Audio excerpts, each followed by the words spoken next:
నమస్తే అండి. నా పేరు అమరావతి వల్లి రామకృష్ణ, జనసేన పార్టీ.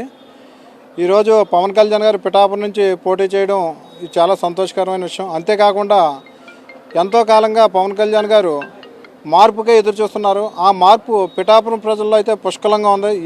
ఏ ప్రాంతానికి వెళ్ళినా, ఏ వాసులను కలిసినా, ఏ వర్గాన్ని కలిసినా సరే ఖచ్చితంగా పవన్ కళ్యాణ్ గారిని అత్యధిక మెజార్టీతో గెలిపిస్తాననేది వాళ్ళే ఎదురు చెప్పే పరిస్థితి పిఠాపురం నియోజకవర్గంలో ఉంది.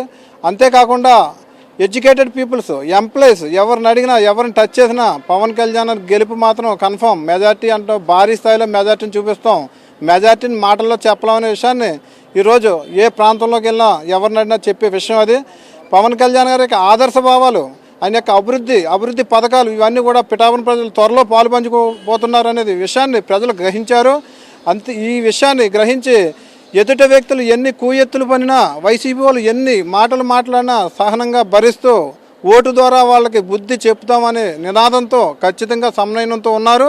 ఖచ్చితంగా ఎన్నికలు దాటిన తర్వాత వైసీపీకి సరైన బుద్ధి చెప్పి జనసేన గెలుపు, ఉమ్మడి పార్టీ ప్రభుత్వాన్ని నిర్మిస్తుందనే విషయాన్ని ప్రజలు తెలియజేస్తారన్నది నేను తెలియజేస్తున్నాను.